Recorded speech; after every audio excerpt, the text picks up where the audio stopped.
doença que só cresce em todo mundo, mas ainda é cercada de preconceito, a depressão. E muita gente associa a depressão a pessoas ricas, mas os números mostram o contrário. As classes C e D são as mais afetadas pela doença. Após passar por um assalto junto com a família, Dona Genilda nunca mais foi a mesma, mas sentia algo além do trauma. A gente não tem vontade de comer. Tem hora que tá fazendo a comida, pra gente, a comida tá com cheiro ruim. Aí vem tristeza, vem desgosto, a gente não quer ver ninguém, não quer falar com ninguém, quer ficar sozinha. Diana, filha de Dona Genilda, resolveu procurar ajuda. Antes de eu chegar até o médico, a minha mãe ela começou a chorar muito. Ela se decaía. Ela saía da cama e ia para o sofá. O dia inteiro no escuro. E aí veio o diagnóstico. Uma depressão profunda. A mãe tinha caído numa depressão profunda. A depressão é uma doença grave. Segundo dados da Organização Mundial de Saúde, ela já afeta mais de 300 milhões de pessoas em todo o mundo. No Brasil, mais de 11 milhões de pessoas sofrem dessa doença que já é classificada como o mal do século. Quem tem depressão relata que muitas vezes as coisas perdem as cores, os alimentos perdem o sabor e que o que elas conseguem enxergar é apenas a escuridão. E muita gente acha que é frescura, né? Acha que não é um problema de saúde, né? Acredita que depressão seja uma doença de pessoas ricas e isso não é verdade. O Dr. Volney faz parte da ABRATA, a Associação Brasileira de Amigos e Portadores de Transtornos Afetivos. Nesse local, pessoas do Brasil todo recebem ajuda de especialistas e também apoio de quem já passou ou ainda enfrenta a depressão. As pesquisas realizadas pela ABRATA contrariam o senso comum. Segundo os dados levantados, as classes sociais C e D são as mais vulneráveis quando se fala em depressão.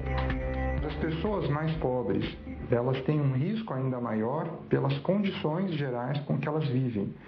Geralmente, maior dificuldade para chegar ao trabalho, maior dificuldade de, inclusive, honrar com as próprias contas. Eles estão mais expostos à situação de violência de maneira geral.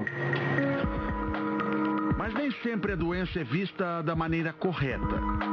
A grande dificuldade nossa é fazer o diagnóstico, trazer essas pessoas para tratamento e ensinar a elas que sim, é possível viver e ter uma vida feliz, apesar da doença. Essa psicóloga aponta ainda outro problema. O próprio paciente se sente pressionado e muitas vezes não admite a doença. Existe um estigma que às vezes a gente não fala e vira um tabu, mas que precisa ser discutido, que é que a pessoa de baixa renda não pode ter depressão. Existe esse discurso no próprio dia a dia, então as pessoas, às vezes da comunidade, não posso parar, não posso ter depressão. Dona Genilda segue tratamento na ABRATA e a família hoje reconhece que teve dificuldade em entender o que estava acontecendo. Nós da família, a gente não deu importância a essa doença pelo fato de não saber o que é realmente uma depressão. Era aquela angústia, que a angústia era tanto, parece que me tampava. Assim como Genilda, Dona Lenida tentou ser forte enquanto pôde, mas sentia imensa dificuldade em criar os 3 filhos depois de ficar viúva. Chegou um momento que só da pessoa olhar para mim, eu já estava chorando. Dona Lenida vive com a pensão do marido que faleceu há 10 anos. O valor que recebe é baixo. Ela procurou apoio no Sistema Único de Saúde. Às vezes ainda vem, sabe? Mas quando vem, eu falo não. Mas hoje, visto que eu estava, hoje estou ótima. Encontrar ajuda no sistema público é uma tarefa difícil. Hoje, a saúde no Brasil, a gente tem um sistema público que financia o tratamento, mas nós sabemos também que existem, às vezes, algumas falhas. Em geral, a medicação é distribuída, a equipe é bem preparada, uma equipe multidisciplinar. O que acontece é o tempo de demora para o tratamento começar a acontecer. Então, do momento em que esse paciente percebe os sintomas e busca ajuda, até o momento em que ele começa de fato o tratamento, muitas vezes é tão prolongado que pode potencializar os sintomas. Para alguns estudiosos, a depressão pode aparecer depois de um trauma ou uma perda, mas também pode surgir sem um grande motivo aparente. E é aí que, para muitos, a depressão pode parecer frescura. Na família mesmo, teve alguém que falou, deixa esses remédios, para de tomar esses remédios.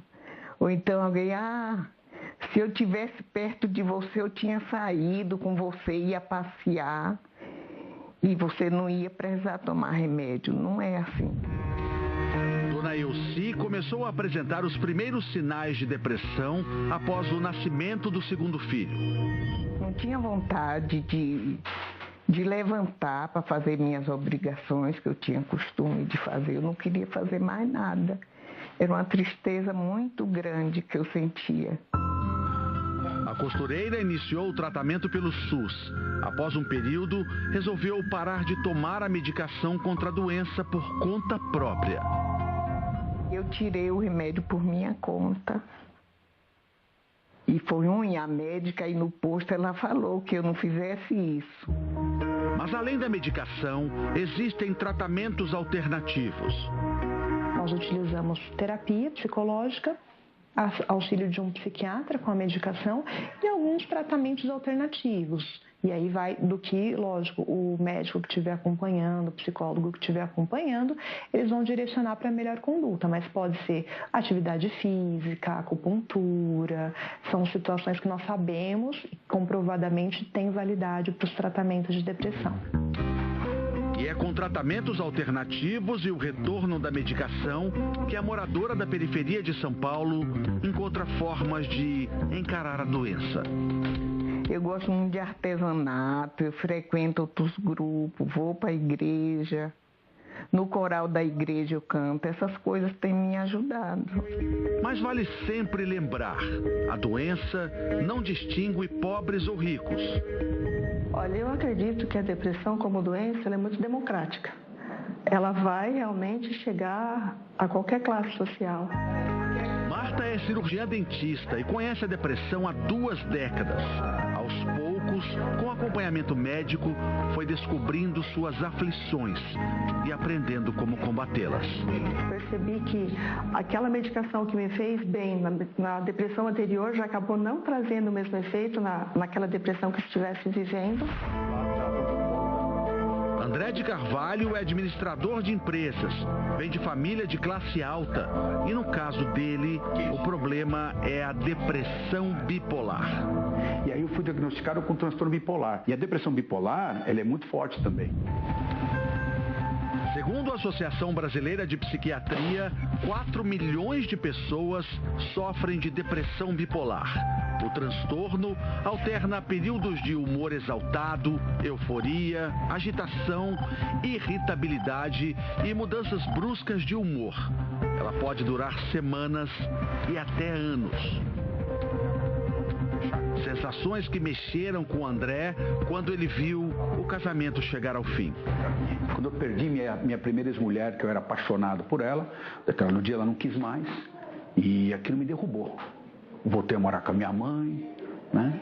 Eu fiquei de cama um tempão e estava desempregado. Pior de tudo que veio junto a separação mais o desemprego e aquela vontade de não querer fazer nada, inclusive com pensamentos suicidas.